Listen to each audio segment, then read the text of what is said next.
access all areas, not Rockstar INXS B. Episode 188, the podcast that aims to dive deep in all things great about this rock band, built with a lovely person in B, a bunch of listeners around the world, but also most importantly our patrons, who really are the lifeblood of the show, B.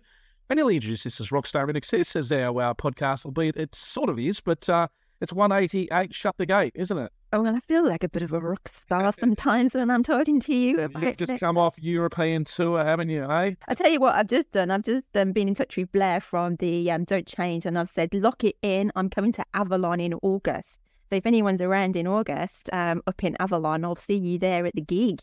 Can't wait. I need my fix, Hayden. Well, there's never been a better time around the planet to go see an INXS show. I mean, there's shows in America, all over the country there with tribute acts, England, Australia, obviously, and various other places as well. So punch into your local Google search engine and you can find something. And B, how are you? How's your INXS week been? You've been back in terra firma, Australia for a week now, and a few little things have come across your desk.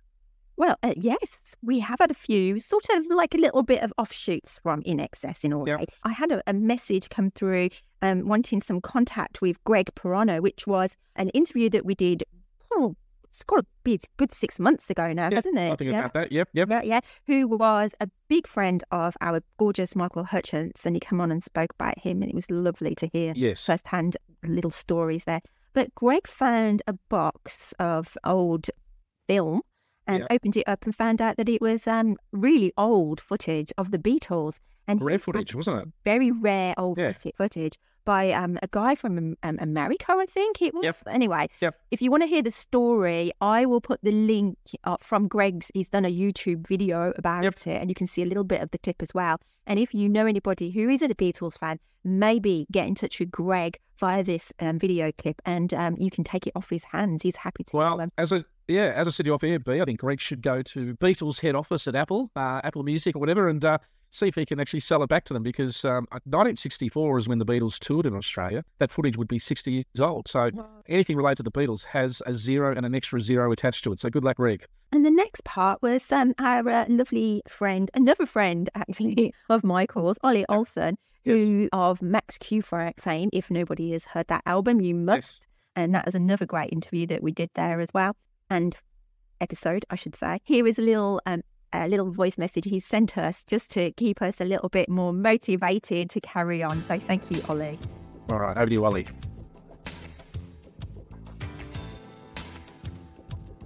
And thank you guys for supporting me.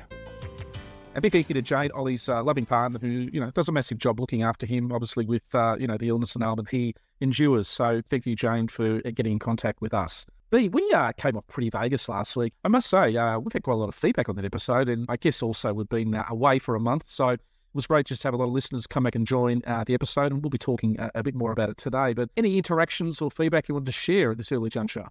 Yes, I got to say that Michelle Mipp got in touch and she said, yes, that's that Pretty Vegas is her ringtone, and she just absolutely loves JD. And a lot of people said, what a fantastic song, and it was great to hear INXS back.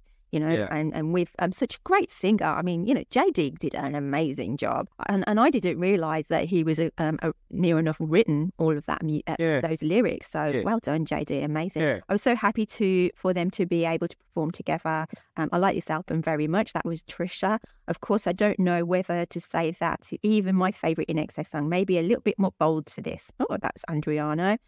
Good pop song, but not INXS. See, there was a few people not happy. That was Brett. Thank you very much, Brett. Tony Ridge, I wish they'd release Switch on vinyl. Good call. We would like to see that too. I know that we got a few feedbacks about the actual show from Brett and Paul Jolie. There was a good little thing between them two. Paul Jolie just had to listen. Great episode. Enjoyed the new segment as well. You've got me thinking about how many bootleg concerts I possess. I guess between about 20 and 30. And then we got a brilliant comeback. We went for ages. And I think I need to go around to Paul Jolie's house, go and listen to that. Ladies collection. Yeah. Troy and Paul having a great conversation. Troy's even said, I think I'm close to 100 bootlegs. Okay, well, if you think you've got more, let us know. Well, I mean, at the end of the day, a bootleg is really an unofficial recording of an official concert. So those set lists that pertain, as I said, to that new segment topic that we're doing, where you can actually audio in a message of a gig you went to, and you might even talk about how you recorded it. Like, I am guilty as charged B in the 1991 X Factor concert tour. I bought my own little sort of like journalistic sort of tape recorder that I put under the seat at the X Factor concert, and I still have it on tape. Also, to the point B, you'll find this hopefully funny, that I needed a toilet break at about song 21, and it has audio of me going into the bathroom, and the noises that often, I guess, befit a toilet break, only number one people, and then going back out of the bathroom, up to the concert, and you can hear it coming back into the song. So I do probably, like Paul, guilty as charged with the odd bootleg myself. I also had a message, and I'm trying desperately to look for it. I think it was from a Paul. I don't know if it's a BP or whatever it was. So I'm sorry, whoever it was, got back in touch and said that your set list that you did finished with... What did you finish with? It wasn't Don't Change. It was finished with... last week, The Messenger. The Messenger. Well, in the Barker Hanger one? Yeah, it didn't. Yeah. It still had... No, it had three more, and yes, it did. And Don't Change. Yeah. Okay. Well, look, we'll take that on advisement. Look, Wiki can be wrong, and I did go off Wiki for that. As I said, I think last week, I do have the actual CD in my garage somewhere. So that sort of... Go find it. I will find it. And that sounds like a more normal, probably, end to a gig. So, but look, maybe for recording purposes or mixing, they mix the 20 for whatever reason, release that. But he was at the gig. Yeah. Yes, I do believe, yeah. Okay. And he's got that as well. But put in emphasis, I suppose, if they wanted to, get everyone to listen to, a lot of those 20 songs were Welcome and Full Moon related. So maybe it was part of the promo reason. But yes. Yeah, and what else, B? Anything else coming across your INXS desk that you want to share? Probably. Can't think right now. I'm in a whirlwind of teenage bedrooms and podcasting and trying to sleep and not trying to sleep. Absolutely. Well, now so let's get on with the show. We shall, but we're going to maybe handball a friend of the podcast, Nick Egan, who's going to do a little Patreon reason to become a patron monologue for you. Patrons are the lifeblood of this particular show. We've got a lot of ailing equipment at the moment, B, and we've got a lot of hard drive equipment, and there's a ton of work we need to do to sort of, for posterity purposes, not lose a lot of this material. So we do need a little bit of upgrading on a lot of the equipment, particularly your end. So anything you can dig deep and reach out, or if you're a patron that's gone dormant for a while and had a bit of a break from the patronage stakes, we'd love to welcome you back in. As Nick Egan will say, you are the lifeblood of our show. Over to you, Nick.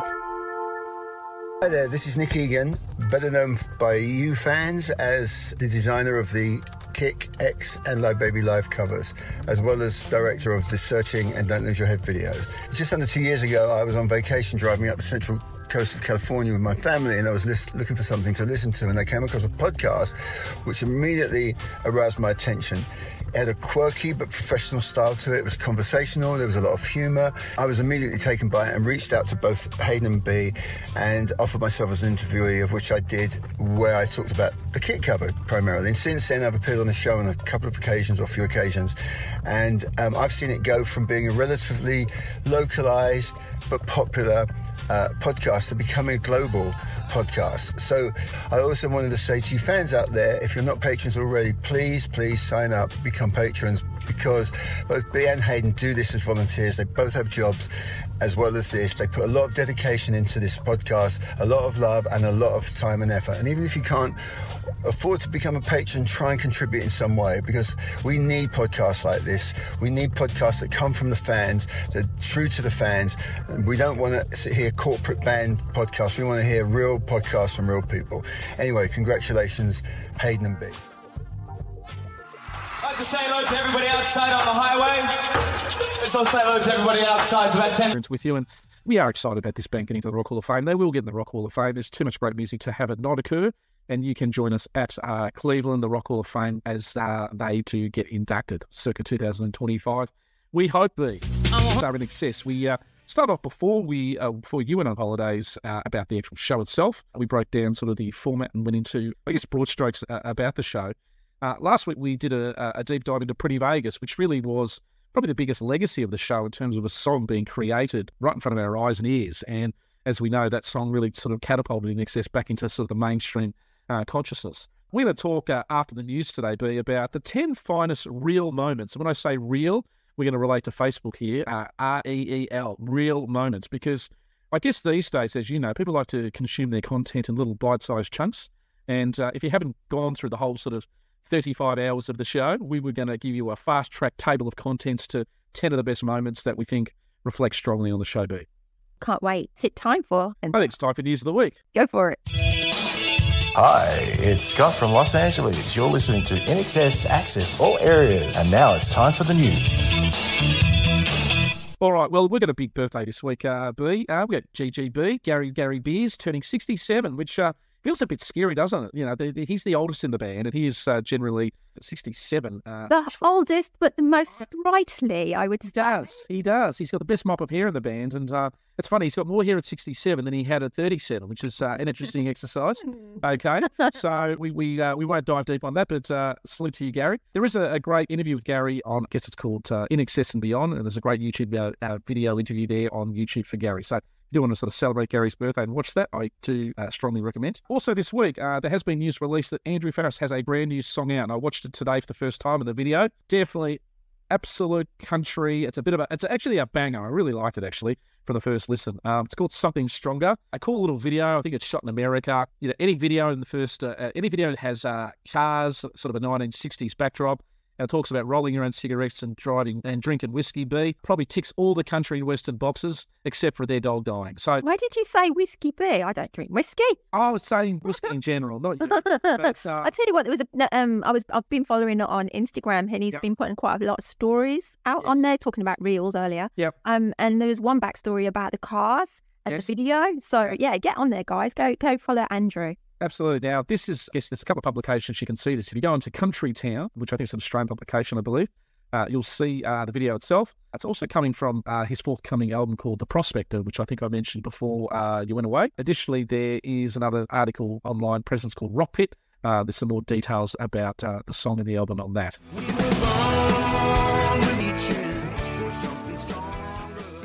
Gary and Asher Moon are doing a call out for followers. So if you can find them at Asher Moon on Facebook and Instagram, go follow them. They do need to have some more followers on there. Yep, absolutely. Now, nobody loves a great reaction video more than me, B. I've been amusing myself over the weekend. Can we do one? Well, it's a bit hard for us. We know all the songs. I mean, the great thing about these reaction videos, 90% of them are people who don't even know the band. We could do one for Andrew. I haven't heard song yet. Maybe. And 10% of them are people who'd forgotten about the band, and they've got patrons who request that these particular reaction sort of video shows play the song. Now, a bit of a shout out. There's a lovely lady who does these ones. She's done quite a few called Bonnie Mama is her YouTube moniker. She does one actually on the song Full Moon Dirty Hearts, which is pretty cool. There's also one that I love by a guy called AB, the Creator. Now, that's created with a K. He does the Suicide Blonde one at Wembley. Boy, does he get into it. And then there's another one which I really love. Probably my favourite this week was done by Rob Squad Reactions. This is a team, a guy and a girl who are doing the one thing. And throughout the whole thing, they're doing air guitar riffing and saxophone riffing to the one thing. And they're really into it.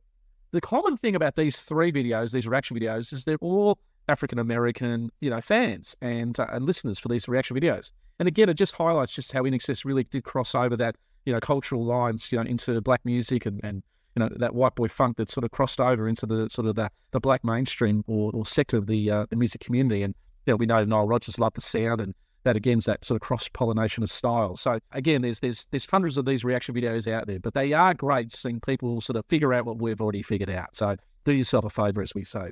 A couple of little things. There was an article this week in a publication online called Classic Rock History. They talked about the top INXS tracks, and probably related to from Shabu Shabar through to Elegantly Wasted. The 10 songs in there are an interesting list. They're not cliche. And there is a tie at number one. And the two songs that tie at number one, Art Off Kick. So I always like these little sort of deep dives and sort of left of centre reviews. So do yourself a favour on that one. Also, Universal Music Publishing Group, which is really the agency behind a lot of INXS's materials.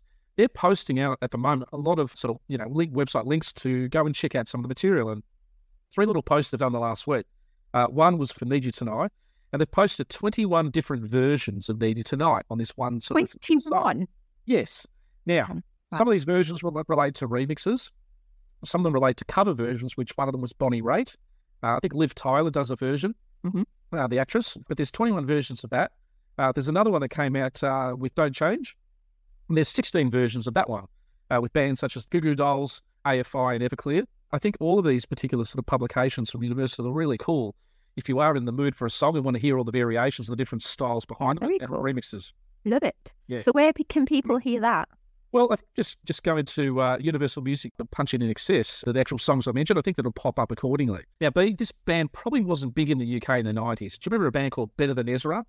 A little bit familiar. Right. If we cue in post-production, through the tricks of post-production, we'll cue in the song Desperately Wanting. But they were a big band in the US in the 90s. They just played a big festival in Milwaukee and did a pretty stirring version of Never Tear Us Apart. So, good on them. Kudos to them, keeping the music alive. Absolutely. Now, B, a little bit of an interesting bit of news. Have you ever heard of aversion therapy? Aversion? Aversion therapy. No. Right, okay. You sometimes see these shows where somebody has sort of, an affliction against something. They make you deal with that affliction by shoving it in your nose, right? Yeah, like if you don't like spiders or stuff. Yeah, they make you hold a spider and overcome your fears and things. Well, I'm not liking this already. Okay. So what are they? They're making you like shut up at your face or something. Well, this is in Australia. We know the Port Adelaide Football Club.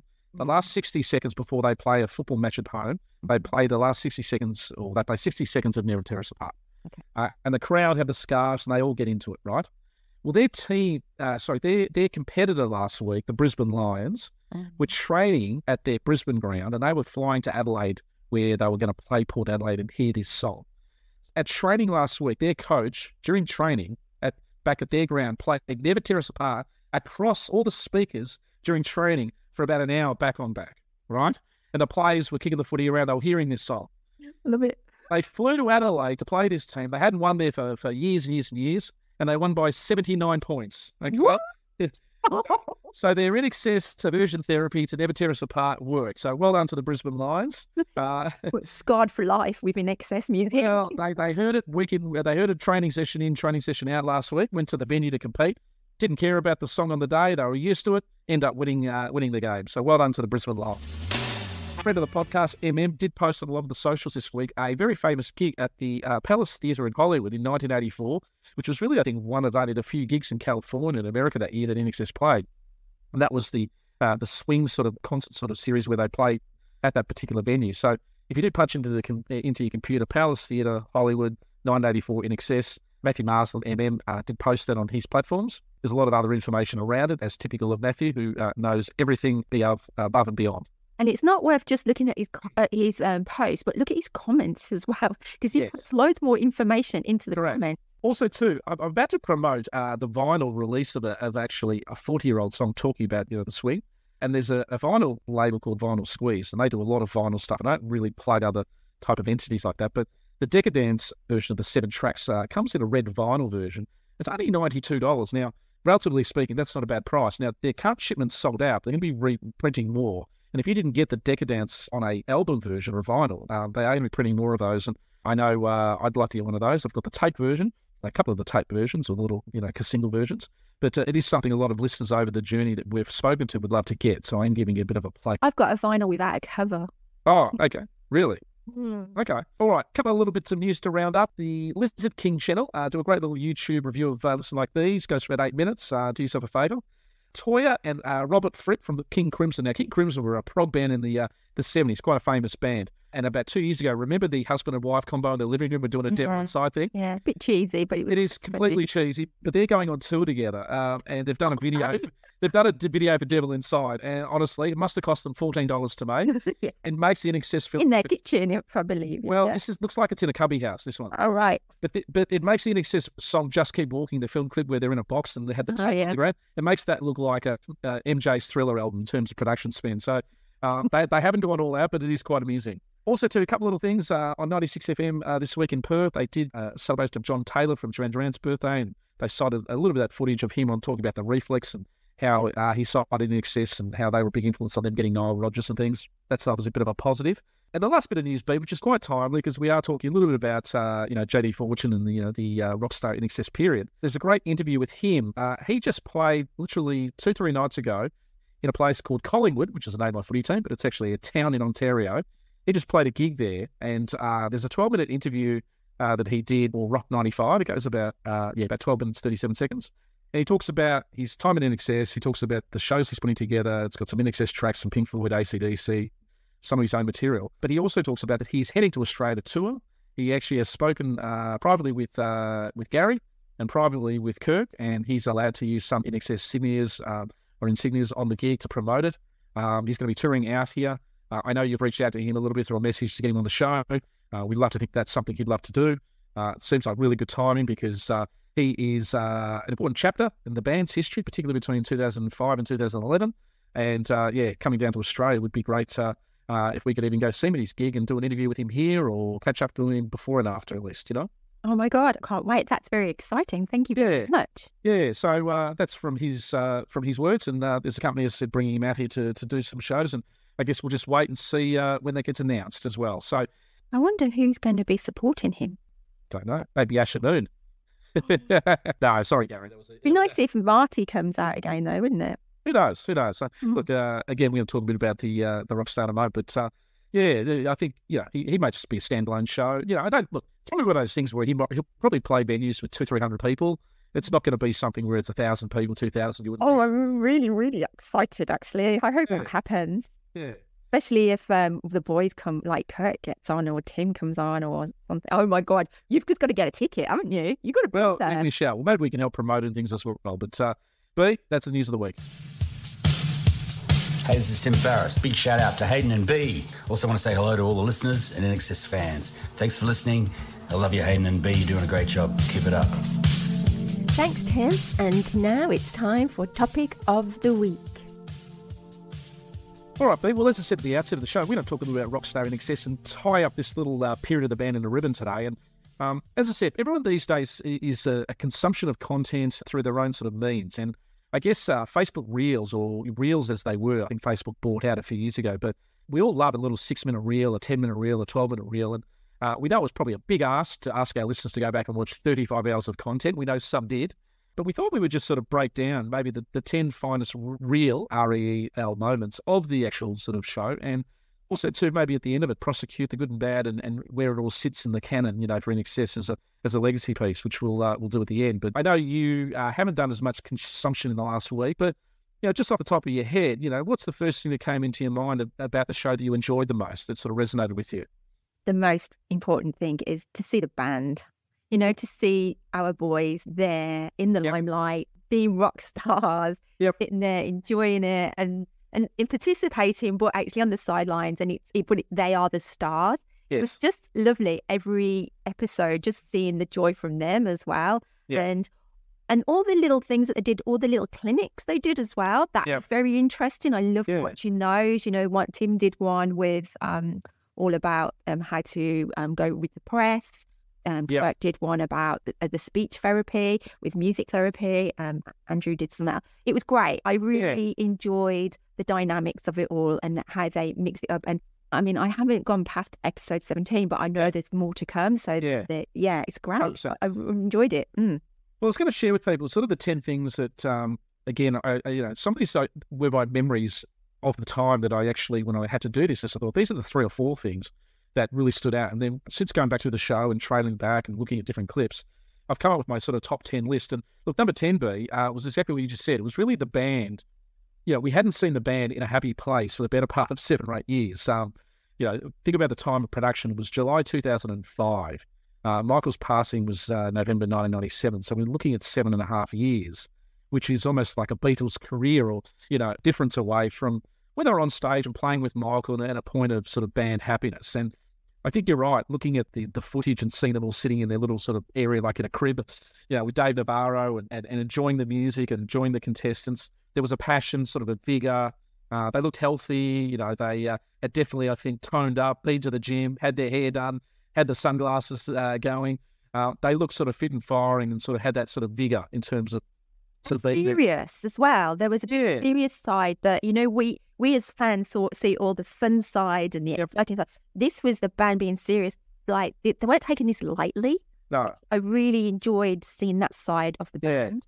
That's right. And I think the actual show itself, and I'll probably reference this later a bit, but it was a bit fly-on-the-wall stuff. I mean, the format of the show, as we spoke about, was the mansion, which was really the behind-the-scenes stuff and the clinics and the training and the different aspects of songcraft writing and media to deal with and working a band unit and wardrobe and all the different things that sort of compile being in a band. And I think as a sort of a civilian watching that stuff, I think we're all fascinated by people's different industries, aren't we? Yeah. I mean, you look at the surge in cooking shows. I mean, we all love food.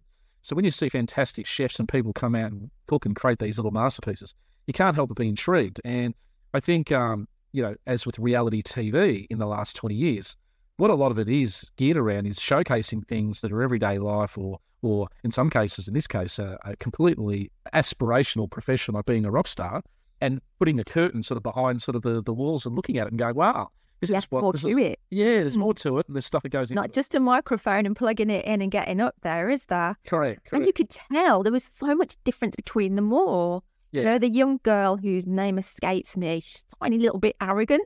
She stood up to them when they criticised them. She's like, well, I thought I did, you know? You're not the way to speak to a rock band. Was that Jordan or was that someone else? No, the one that was in the cafe. Is it Gemma? Right. Yeah. Yeah. Okay. Yeah.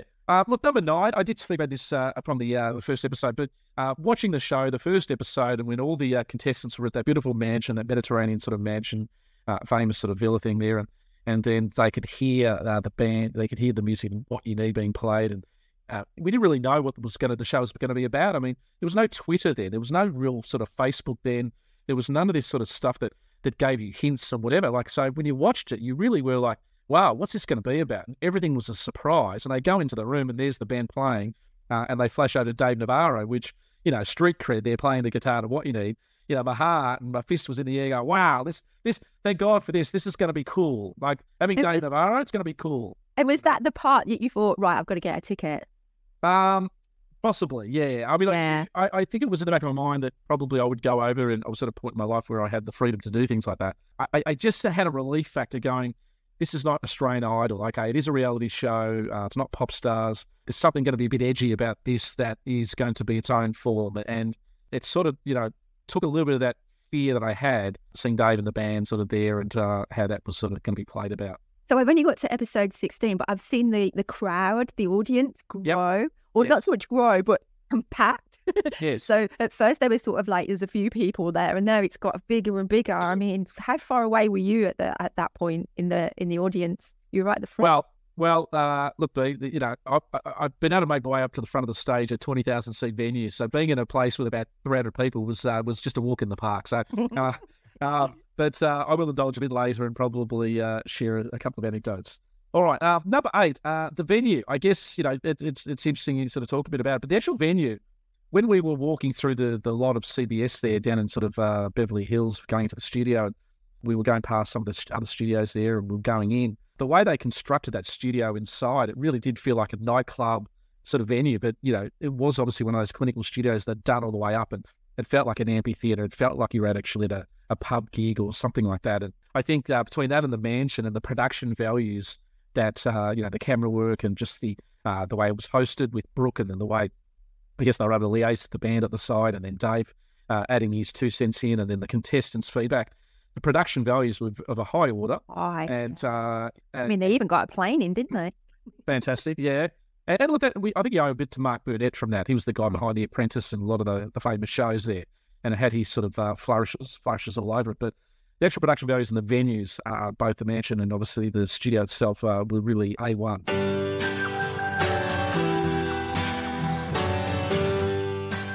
So yeah, that was number 8. Number 7, I'm going to owe it to the Songsby. Now, having done a deep dive over the last few weeks, I'm going to share just some of the cool songs. Now, none of these songs are going to get played on some reality show or TV these days. The only way you hear these songs if they put it in Stranger Things or something like that.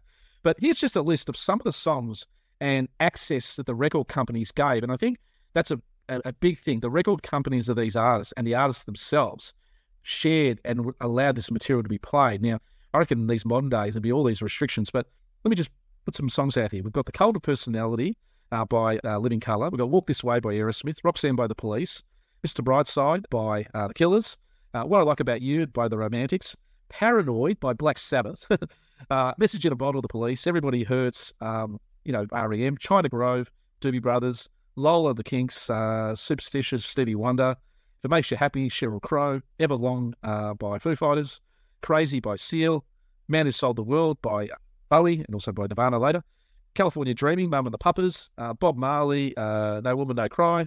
Got Bubba O'Reilly. Now, I want to pause on this one. Jordan sang a fantastic version of this. And this was, for me, how old was I? I was 2005. What was I? 35. Okay.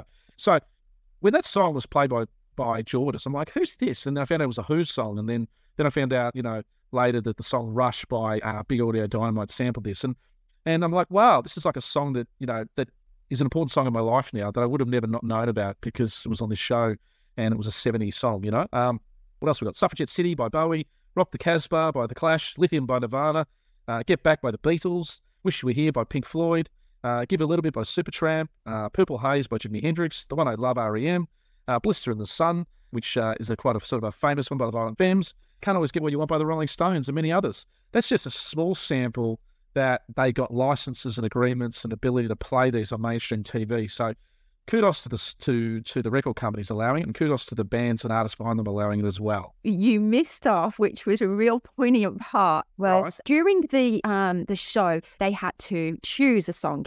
They had to then negotiate with each other which song. But towards the very end, they were given a song. Marty, bless him, got Hit Me Baby One More Time, I know. Which was probably the worst song at that time in music history. Yes. So now it's pretty kitschy and they all love it again. But at the time, it's like, that is not rock and roll. It's pop. He sang quite a brooding version, didn't he? My God, he did. He did such a cracking job. Very Nirvana-like. Yes. I'd love to play a little bit of that now, can I? Of course you can. Marty Casey. Yeah, absolutely. And it's going to relate to a couple of things I'll say in a moment's time, but, ability to transform some of these songs around. And my next, number 6 here is the house band. Now, just picture for a moment all of those songs that I've mentioned and all the variety of those songs. This house band played them all, right? And they played different versions of them depending on the artist's wish, whether it was a quicker tempo or a slow down version, etc. there, as Marty just proved there. All of this stuff, I guess, particularly just highlights just how good that rock band and that house band were. And no wonder they went on tour, with Paul Stanley from Kiss and went on to some good things. And their music director, whose name escapes me. Do you know who it is? Well, look, apologies. I should do that, but we can mention it next week. But it was just fantastic. And look, there were times during, some of those live performances, they had an orchestra in there for certain songs, like Required That. I think they had Imagine by John Lennon they were doing. They also had choirs coming at different times. Obviously, they had, rocked up, souped up versions of songs. They had slow down versions. Just their versatility was tremendous. Mm-hmm. All right, number 5, the song that made me connect with JD. He did a cracking version of Hand in My Pocket from Alanis Morissette. There's a great exchange where he does the peace sign bit, and then John Farrister reacts back with the peace sign bit between the two of them. And again, it's those little moments. It was great cutting, great editing. JD's version just had this really hip a version, how he sort of was able to was almost had a little rockabilly sort of flavour to it. And because of time constraints on their shows, they didn't play like the 4-minute version. They played like a 2-minute 20 version. Again, credit to the band and credit to JD's arrangement. But that one's made me love that Alanis Morissette song ever since, even more because of the cover version of it. Yeah. And then the reason they gave him that was to calm him down, really, and stop him from moving around the stage so much, because, he was like really wanting this gig, wasn't he? And he had to still stand there, but his charisma still shone through with just a peace sign, like you said. Yeah. Awesome. Watchable, very watchable moment. And again, he's mixing it up in his own special way. Here is JD. Number 4 is the song Imagine, done by Jordis Ungar. I was in the audience for that. Her father was a couple of seats up from me. I think he was from Fiji. I think she played it with the guitar.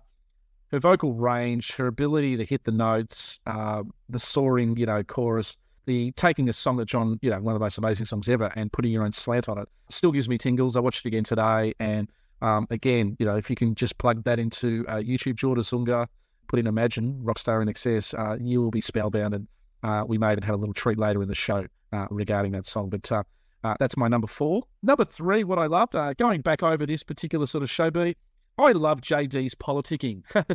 I love the fact that he white-handed everybody. He played tricks on them. Yeah, baby. He went around and he went rogue and wrote his own material. He sidelined other people. He was such a diva before he even got the gig. He was a diva before he got the gig. He was rock star before he got the gig. And throughout the show, when you watch it, Dave Navarro and the band loved every minute of it, because some of these other guys on the show, they were a little bit vanilla, they were a little bit plain, they were a little bit sort of, meat and 2 veg. And JD, and again, I'll reference the interview that I listened to a bit earlier today that he did up in Canada about his pending Australian tour, and he said, when I first heard about the show, I was in my car, I'd finished the Vegas stuff, and I had my dog, and he had a dog called Presley, right, which is pretty cute. And he turned over to Prez and goes, I'm going to win that show. I'm going to go audition and win it. And he did. And he went in with the approach of going, I think he played it smart. It was like nobody goody two-shoe was going to sort of elevate themselves, to the band's consciousness. And look, if you go back and watch some of the politics and who he off-put and some of the little sort of people who were, backstabbing him, because he was playing his own game, it did make typical reality show interest. And you can't help but think that Mike would be laughing about it. I tell you what, though, having Marty, who was probably a little bit hypersensitive to things, and when the Jordis thing came in, he wanted to help her with her song and whatever. Then you've got JD going rogue. It's two sides of Michael, isn't it? The sensitive and the rogue. Yeah. Well, as it gets down to the conclusion, I guess, no spoiler alert, it's 19 years old. It got down to Marty and it got down to JD. And at one level, I really respected Marty's growth on the show and his ability to sing and do some stuff. I mean, he had some weird body movements and some funny sort of stage antics at the start. And he sort of honed and improved, etc. there. But he did seem to be a bit manufactured, and I don't think his vocal range suited the band's material. And, again, I was really hoping, on that last episode that when it came down to the 2 or 3, it came down to those 2 and then Meg and a couple others, I was really hoping that JD would get it. But I think the politicking part, particularly the mansion and the clinics and all the different things going on, are worth the price of a little 20-minute deep dive on those, Pete. Yeah, I think who knows? I mean, if Marty had got the gig, maybe he would have grown with the band as time went on.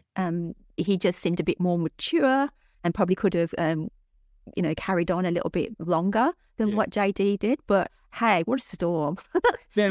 Which is he did really well. Well, a bit of self-indulgence. I was there in the episode on the day that it was JD's birthday, and they sang him happy birthday. Ironically, it's my birthday on the same day as JD's.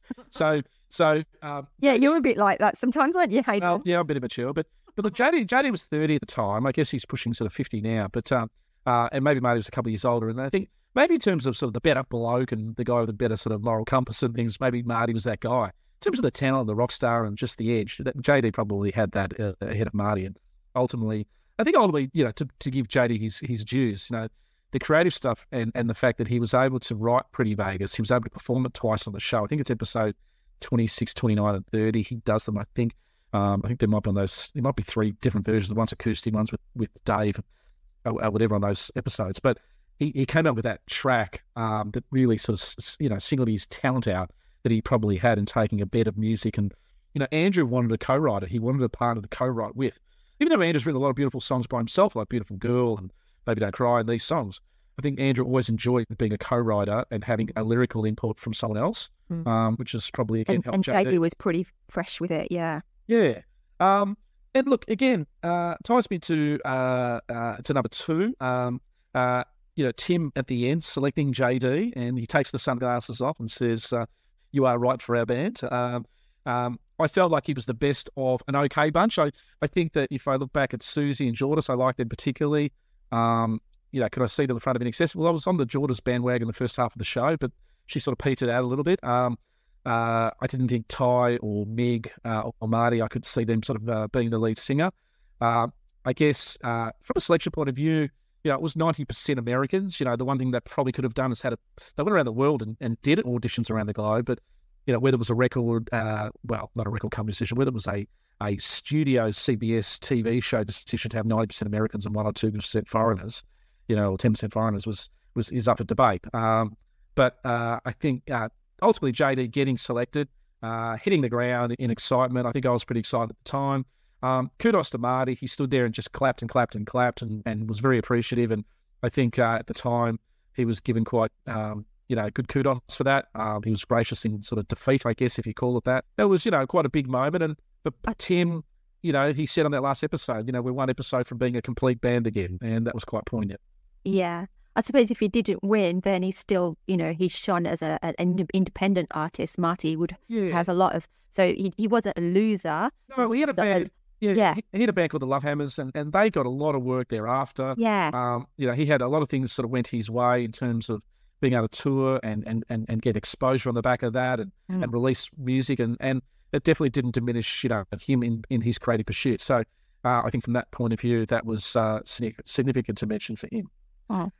And number one, a little bit of a rare one. Most people won't know this particular moment, but in episode 27, there was such an organic moment, albeit there was probably some rehearsals behind it. But as a watcher and as a observer of the show, there's a great song off the album called off the Switch album, and the song's called Us. And it's co-written by Guy Chambers, who is the strong, co-writer of a lot of Robbie Williams material. And Guy wrote this with Andrew Farris, and the song is called Us. I'm sure we'll talk about it a little bit more when we review the Switch album.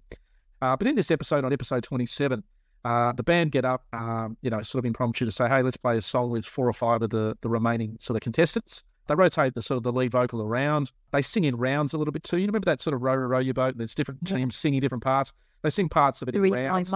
Yeah. And they get Dave Navarro up sort of organically, albeit it was probably rehearsed to come up and play as well. And the camera work and the audience and the band playing and the sort of sense of joy. And I felt the whole show really hit that little zenith point there where you go, as an entertainment spectacle and as a feeling and a vibe and as being taken on this journey, now we've got this great new song, we've got these artists, called contestants contributing. It was just a magic moment. Again, I urge you, go to episode 27, the first sort of, 15 minutes into the episode, I think you'll find that song is played. The camera work's great. The vocals are fantastic. The band are into it. And it's just a fantastic song with a great lyric. And again, looking to talk about that more when we review the album, B. But that was just a moment at the time when I watched the show. And again, gave me little tingles watching it again. And it's my number one moment from the show. That's lovely. I also enjoyed seeing the growth of all of the different artists. Susie in particular. Yeah. She really blossomed because she didn't believe in herself that much at the very beginning. And she's gorgeous, a really lovely lady. And I think the band, as we know, the song God Top 10, she sings the co-vocal. She's the female lead on that. Oh, wonderful. Yeah. So the band recognised her, and they were obviously still in LA recording, and they felt like she was such a worthy possibility. I think she made it to the top 3 or 4 in the end, but they got her in to sort of to sing on that as well. I think that gives a nice little touch there for her.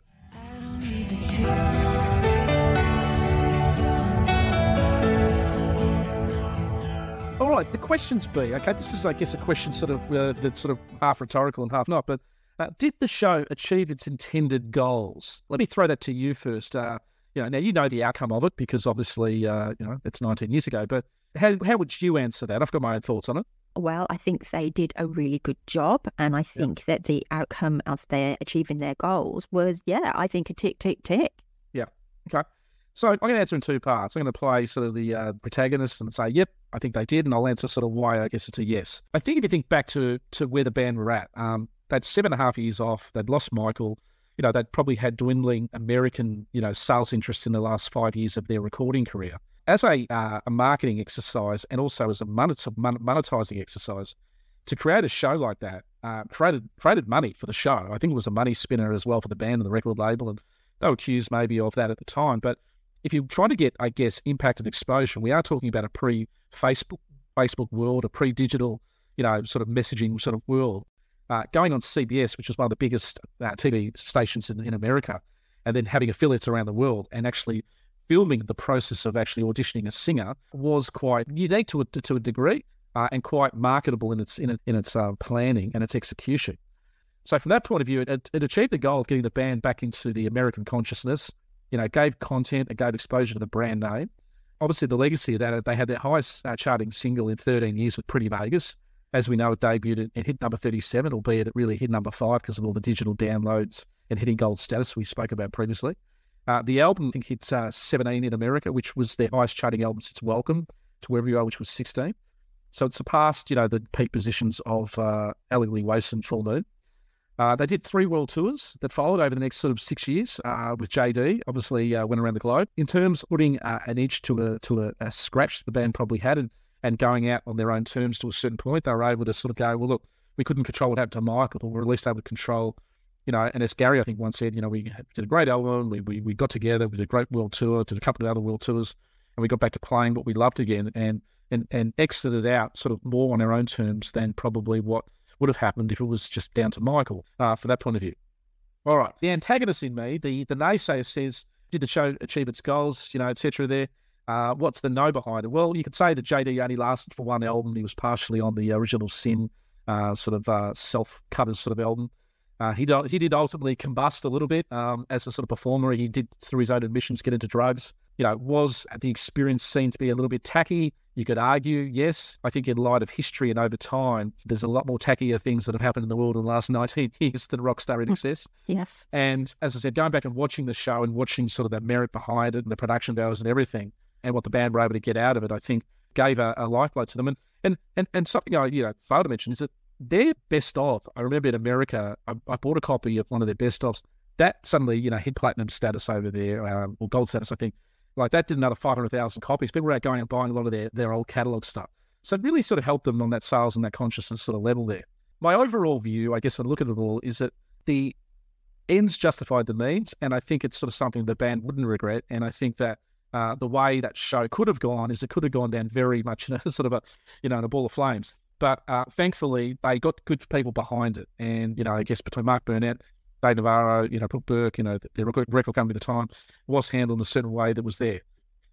I don't know if Chris Murphy would have done it, but I also think Chris would have done something if he had been involved with the band, and who knows, he may have come up with something there because, not long after, remember this, it was only about 4 years later, 2009, Chris re-emerged with the band again and brought their masters back and then, got the band sort of realigned on some different areas there and got the miniseries going. So, Chris would have come up with something innovative and, he ended up doing the miniseries, which is an example of that. So you're never going to be everyone's sort of cup of tea when you go do something like this. And it was a period where, the naysayers are pretty strong going, well, they're never the same since Michael. Well, ultimately when a lead singer takes his own life, the other 5 members, as they said, don't cease being a band. And they had every right, as I think Dave Grohl said when he was interviewed by Andrew Denton in Australia and was asked about INXS, he goes, well, they got every right to continue. He knew what it was like when Kurt Cobain took his life. He just decided to set up his own thing called Nirvana. Different journey, different part of their life. AC/DC were much earlier in their career. INXS were 90% of the way through their career, really, and that's from an age and achievement level. So to go back and just create something different wasn't probably going to be realistic. So overall, though, I think it gave some great moments. And history, when you look at something 19 years later, does give you another lens on it. And I think the good outweighs the bad with this. So if you haven't seen it, if you do want to sort of have a curious itch to scratch, I advise you to see it. If not, go check out the 10 reels that we've shared today. Having watched it now and not watched it before because I thought it was going to be tacky, and the fact that it wasn't in Australia and it was in America, it sort of grated with me a bit that why couldn't it have been on Australian soil? Yep. But now I've watched it and I understand the theatrics. Only America could have pulled that off for INXS. So thank you, America. Well, they had to go large. They sort of went all in. And I think the one thing about it, they didn't sort of shirk. We're going all in. Mark Burnett, America, primetime TV. Yeah. Recording an album. We're going to get the best songs available. We're going to make this a spectacle. Because if we were to go do it ourselves privately, it'd probably be something similar anyway. So why not film it? Yeah. We could never replace Michael. And I don't think the band ever were trying to replace Michael. He was irreplaceable. But they were able to find a singer that could add. And look, let's look at the other bands that since then have gone and done this. Look at Adam Lambert with Queen. He's never Freddie Mercury, and I don't think the band ever tried to call him Freddie Mercury, albeit he's probably a carbon copy in terms of a lot of aspects about Freddie, But they wanted to just play. I mean, John Deacon, the bass player, didn't want to play anymore. But Roger Taylor and Brian May, he wanted to play, and he was keen to sort of do so. But they went and did that. There's other acts that are doing it. There's a famous Australian band called The Saints that we've spoken about before with Chris Bailey, one of Michael's old friends. They just announced a tour here in Australia. And, Chris Bailey died about 2-3 years ago from The Saints. The guy from Mudhoney, a grunge band out of Seattle, a guy called Mark Arm, the lead singer, he's going to do the vocals because he loved The Saints in the 70s and the 80s. And they're doing a tour here. Mm-hmm. Now, the estate of Chris Bailey, they're out there saying, they didn't ask us about playing these material. I mean, you're never going to make everyone happy. But just the last thing I thought I would add is that what was great was I thought it was great seeing Andrew happy again because of all the band members, him and Michael spent the most time together. Yeah. And had such a symbiotic relationship, in terms of their craft. And I think, we saw some great songwriting that really keen to, talk about on the Switch release, which we'll do in a couple of weeks. So, B, let's tie a little bow and ribbon around it. That's Rockstar INXS.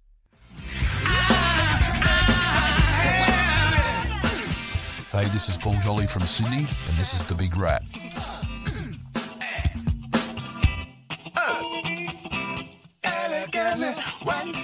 And now it's time for the wrap. Oh my goodness, what a big episode. I really enjoyed that, Hayden. Fantastic. It's good to be back now, 2 weeks in. So what have we got to look forward to next week? Well, look, you and I, we were texting the other night. It's funny, you mentioned the word hooks to me. And I was watching one of the first reaction videos today, and this guy's going, there's hooks everywhere. And there's a hook here, there's a hook there, there's a hook there. And we were talking a bit about hooks. Now, Pete, maybe you can elaborate for our listeners what you were referring to.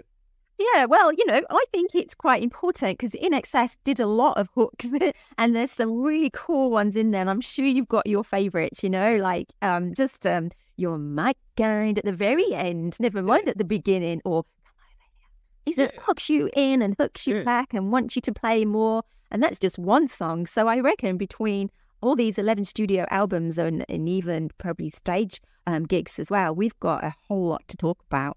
Absolutely. And I think we could sort of put this out and say, well, we're going to do an episode on hooks next week, and we'll get very musical. We'll break down a list because, as we know, Pete, no one loves a list better than you and I, but we will make it interactive. If you've got a favourite INXS hook, now what we mean by a hook is just that little soundbite. It could be that little throw into a chorus, that little, all veils are misty. That's a hook, It's this little thrust. Or, yeah. That was my harmonica bit, by the way. Yep. Harmonica? Harmonica. I didn't know Monica Litsky was on the show. Sorry, Monica. Okay. Sorry. I like Monica. Okay. But yeah, it's a little 5-second grab. It's that little...